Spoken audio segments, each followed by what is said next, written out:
साथियों नमस्कार। मैं हूं नारायण पटेल आपके अपने चैनल पर। ये बात बिल्कुल पक्की है कि गणित में जो जूनियर का पेपर आता है उसमें आप 30 क्वेश्चन आते हैं, जिनमें से 15 क्वेश्चन जो है हमारे मैथ्स पेडागॉजी के आते हैं। और ये अगर 15 क्वेश्चन आपके तैयार नहीं हैं तो आप पिछड़ जाएंगे, इसलिए इनकी तैयारी बहुत ही सावधानी से करनी रहेगी।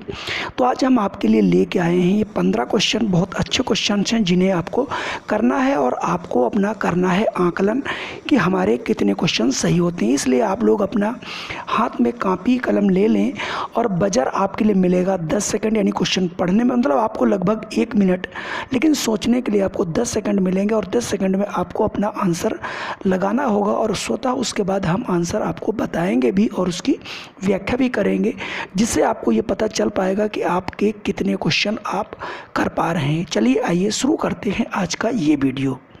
तो आज का हमारा यहाँ पे पहला क्वेश्चन है, कक्षा 6 में शिक्षिका प्रत्येक बच्चे को 1 सेंटीमीटर ग्रिड पेपर और कैंची देती है।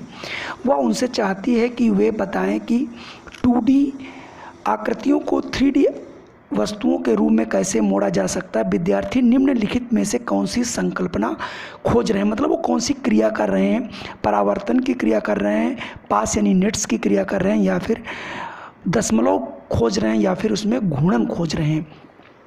तो इसके लिए आपने प्रश्न पढ़ लिया है और प्रश्न मतलब आपको बताना है कि 2D फिगरों से जो 3D फिगर बनाने की क्रिया है वो कौन सी संकल्पना है, आपने देख भी लिया है। चलिए, और अब आपको अपना आंसर देना है और इसके लिए आपको मिलते हैं 10 सेकंड।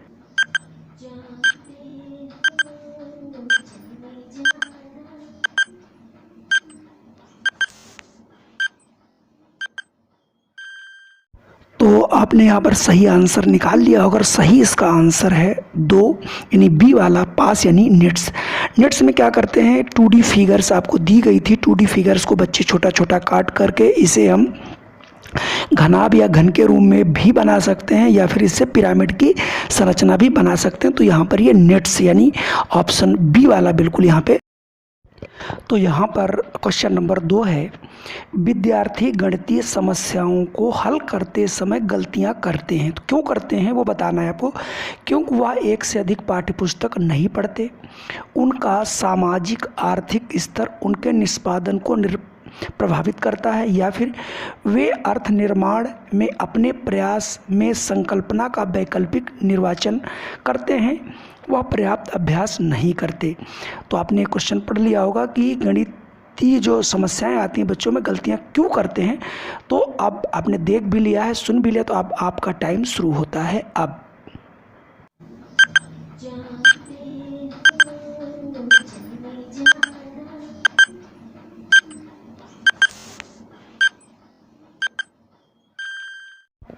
तो आपने यहाँ से आंसर अपना निकाल लिया होगा और यहाँ से आंसर अगर आपने सी लगाया तो आपका आंसर बिल्कुल सही होगा, क्योंकि बच्चे जो है अपनी संकल्पना जो विकसित करते हैं उसी के अनुसार प्रश्नों को लगाने का प्रयास करते हैं। तो यहाँ पर ऑप्शन आपका सी वाला बिल्कुल सही होगा। आइए बढ़ते हैं हम अगले प्रश्न की ओर।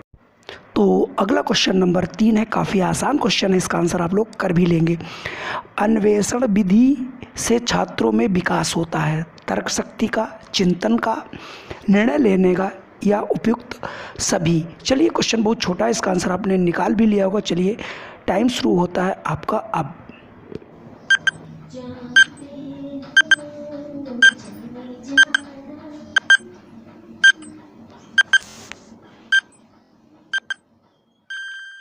तो आपका आंसर यहाँ पे निकाल लिया होगा और आपका आंसर अगर डी है तो बिल्कुल सही है, क्योंकि अन्वेषण विधि में छात्रों में तर्क, चिंतन और निर्णय लेने इन सब का विकास होता है, इसलिए आंसर यहाँ से डी वाला बिल्कुल सही होगा। आइए बढ़ते हैं क्वेश्चन नंबर 4 की ओर।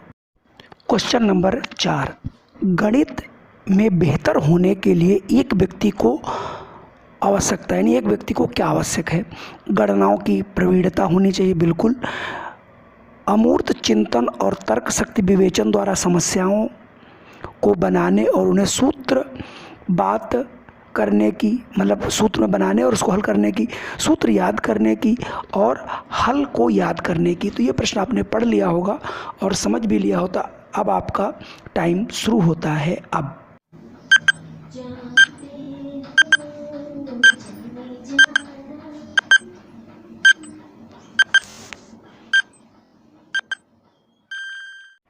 आपने यहाँ पर आंसर निकाल लिया होगा, और अगर आपका आंसर बी है तो आपका बिल्कुल सही है, क्योंकि अमूर्त चिंतन और तर्क शक्ति विवेचना द्वारा समस्याओं को बनाने और उन्हें सूत्रबद्ध करना ही गणित में बेहतर आना है। यानी बीजगणित जिसको, यानी जब हम मान करके किसी अमूर्त चीज़ को मान करके उसको साकार रूप में लाते हैं तो उसी को हम लोग बेहतर गणित कहते हैं। तो यहाँ से ऑप्शन आपका बी वाला बिल्कुल सही होगा।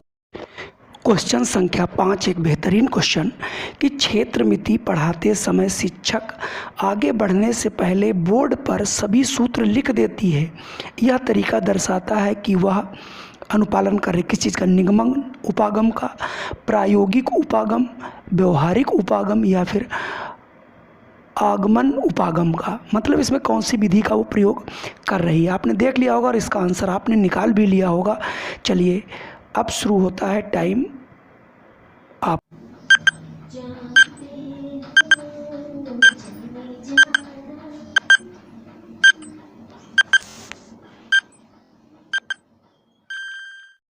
तो इसका भी आंसर आपने कर लिया होगा और इसका सही है निगमन उपागम। जी हाँ, निगमन उपागम में सबसे पहले सूत्र आपको लिख दिए जाते हैं, उसके बाद उनका अनुपालन कराना रहता है। तो यहाँ से आपका ये ऑप्शन ए वाला बिल्कुल सही होगा। चलिए बढ़ते हैं आगे। प्रश्न 6 देखते हैं, जिसमें है 4/16 - 1/8 = 3/8। अगला 6/7 - 2/9 = 4/2। उपरोक्त एक विद्यार्थी के कार्य को दर्शाता है। यदि यह त्रुटि पैटर्न निरंतर जारी रखता है तो 5/11 - 2/7 के लिए विद्यार्थी का उत्तर क्या होगा। इस प्रश्न को आप समझ भी लिए होंगे और इसका आंसर भी कर लिए होंगे। चलिए अब शुरू होता है आपका टाइम।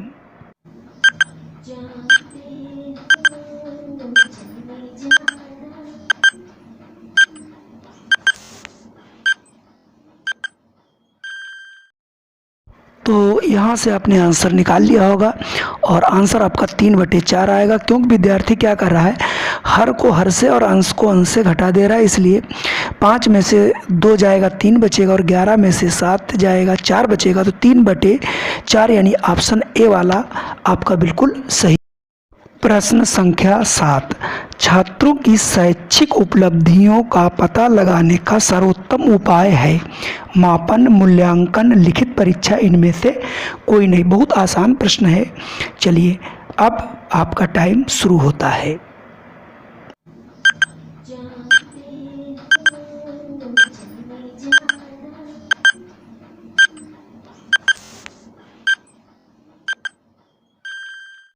तो इसका उत्तर आप लोगों ने निकाल लिया होगा और इसका उत्तर, चूँकि यहाँ पर कंफ्यूज मत करना, शैक्षिक उपलब्धियों का जो है सर्वोत्तम पता लगाने के लिए उसका मूल्यांकन ही होता है। अर्थात यहाँ से ऑप्शन आपका बी वाला बिल्कुल सही होगा।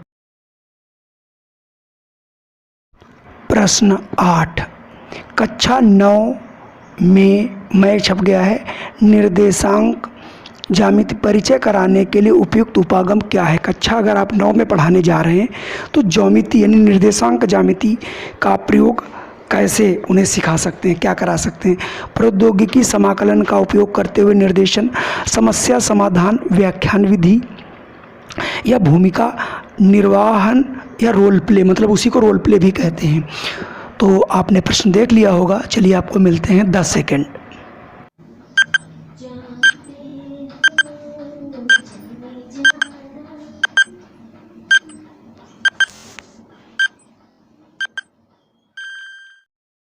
तो इसका आंसर भी आपने खोज लिया होगा और इसका सही आंसर है समस्या समाधान। जी हाँ, जब भी आप निर्देशांक ज्यामिति पढ़ाने जाएं, आप कहीं ऊपर एक पंखे में एक पेंसिल टांग दें और नीचे तक ले आएँ, थोड़ी ऊंचाई तक, और उससे पूछें कि इसकी पोजीशन क्या है, ये कहाँ रखा है। एक समस्या उत्पन्न होगी। फिर उससे आप एक्स एक्सिस, वाई एक्सिस और जेड एक्सिस अगर बताएंगे तो उसको बहुत ज़्यादा समझ में आएगा। या फिर आप कहीं पर एक पेंसिल कमरे में डाल दें और उससे पूछें ये पेंसिल कहाँ पर है, एग्जैक्ट पोजीशन क्या, वो नहीं बता पाएगा। उस समय आप उसे निर्देशांक ज्यामिति का जब प्रयोग करेंगे तो बच्चा समझ जाएगा कि हाँ, निर्देशांक ज्यामिति ऐसे समझना चाहिए। यानी समस्या समाधान करके आप निर्देशांक ज्यामिति को बहुत अच्छे ढंग से छात्रों के बीच पहुंच सकते हैं। प्रश्न संख्या 9 काफ़ी आसान क्वेश्चन है कि विद्यालय पाठ्यक्रम में गणित का क्या महत्व है। ठीक है, ज्ञान एवं कौशल की प्राप्ति में, बौद्धिक आदतों के विकास में, वांछित दृष्टिकोण पैदा करने में उपयुक्त सभी। चलिए, इसका आंसर आपने देख लिया होगा। चलिए, मैं आपको टाइम मिलता है 10 सेकंड।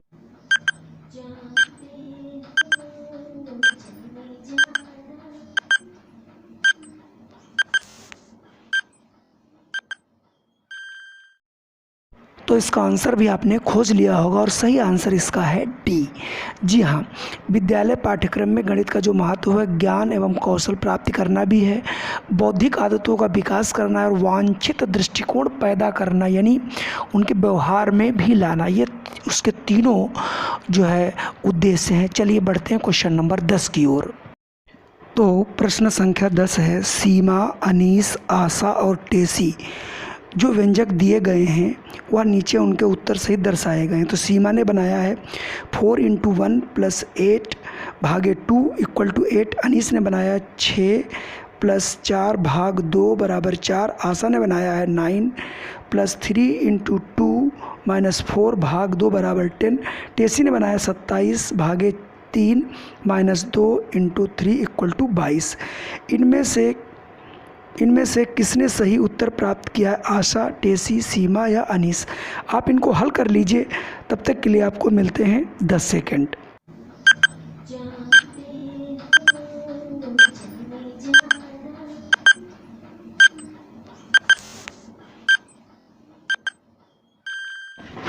बहुत ही सिंपल प्रश्न था और आपने इसको सॉल्व भी कर लिया होगा और अपना आंसर निकाल लिया होगा। हालांकि गणित का ही क्वेश्चन समझ लीजिए है।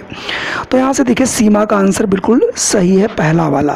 4 × 1 + 8 को पहले 2 से भाग कर देंगे, 4 और 4 8 मिलकर के 8 हो जाएगा। तो ऑप्शन यानी यहाँ पर सी ऑप्शन सही होगा। बाकी सभी जो ऑप्शन अपने अपने हल कर रहे हैं वो सारे ऑप्शन सभी के गलत हैं। तो आपका अगर आंसर है सी तो आपका आंसर बिल्कुल सही है। क्वेश्चन नंबर 11, गणित शिक्षण की विधि जो छोटी कक्षाओं को पढ़ाने के लिए उपयुक्त नहीं है वह है विश्लेषणात्मक विधि, व्याख्यान विधि, प्रयोगशाला विधि, आगमन निगमन विधि। तो इसका आंसर आपने सोच लिया होगा। बहुत इंपॉर्टेंट क्वेश्चन है, कई बार परीक्षाओं में पूछा जा चुका है। तो आपको मिलते हैं इसमें 10 सेकंड।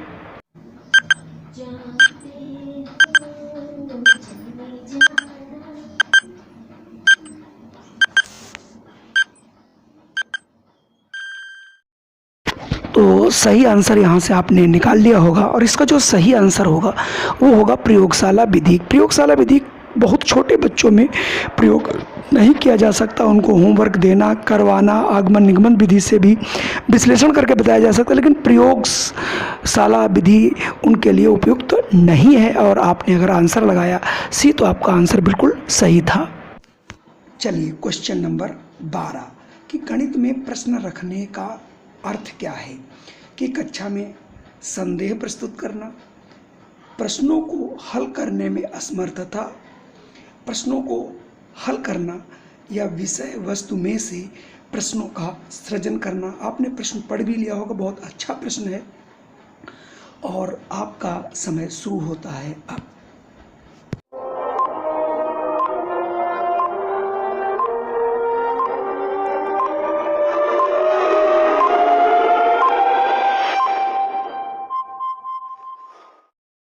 हाँ, तो आपने प्रश्न अगर डी लगाया है तो आपका बिल्कुल सही है।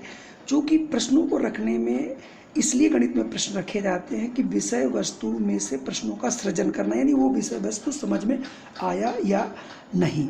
चलिए बढ़ते हैं प्रश्न संख्या 13 की ओर। तो प्रश्न संख्या 13 है, गणित की अच्छी पाठ्यपुस्तक में होते हैं बहुत सारे क्या? अभ्यास प्रश्न, हल किए हुए उदाहरण, प्रमेय और उनकी उत्पत्ति, समान्वेषण के लिए प्रश्न। तो आपने पढ़ लिया है प्रश्न, बहुत अच्छा प्रश्न है और आपका टाइम शुरू होता है अब।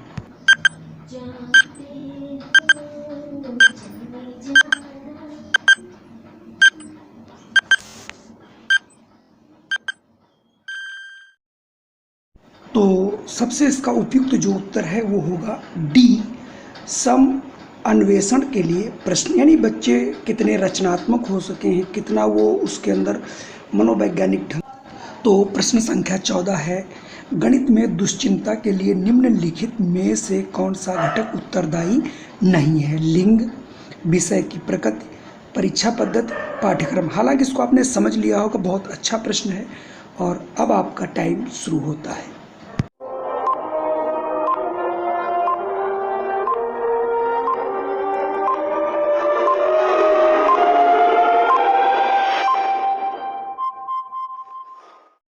तो इसका आंसर आपने निकाल लिया होगा। इसका सही आंसर है लिंग, यानी लिंग भेद गणित नहीं करता, तो यह इसका उत्तरदायी घटक नहीं है। क्वेश्चन नंबर 15, अंतिम सवाल है ये हमारा। आपकी कक्षा में कुछ विद्यार्थी लगातार गणित की परीक्षाओं और परीक्षणों में अच्छा प्रदर्शन नहीं कर पा रहे हैं। एक शिक्षक के रूप में आपके क्या कर्तव्य हो सकते हैं? अभ्यास के लिए अधिक उन्हें टेस्ट देंगे, अच्छा ना करने के परिणाम को समझेंगे तो करना ही करना है, कारणों का निदान करेंगे और उपचारी शिक्षा देंगे, उनकी उच्च उपलब्धि वालों के साथ बिठा देंगे, यानी उनको उच्च उपलब्धि वाले जो बच्चे उनके साथ बिठा देंगे। चलिए, आपने क्वेश्चन समझ लिया होगा और आपका टाइम शुरू होता है अब।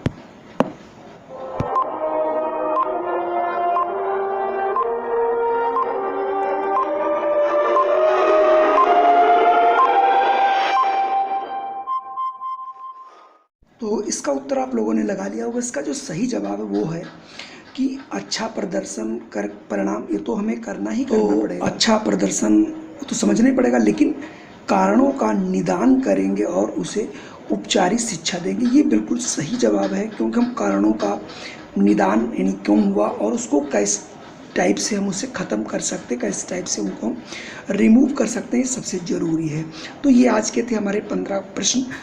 और अगर आपको ये प्रश्न मेरे पसंद आए हो तो कृपया अपना सुझाव मुझे ज़रूर दें, जिससे हम आपको और अच्छे प्रश्न बना सकें, अच्छे प्रश्न आपको ला सकें, अच्छी व्याख्या कर सकें। धन्यवाद। मिलता हूँ आपको मैं अगले वीडियो में।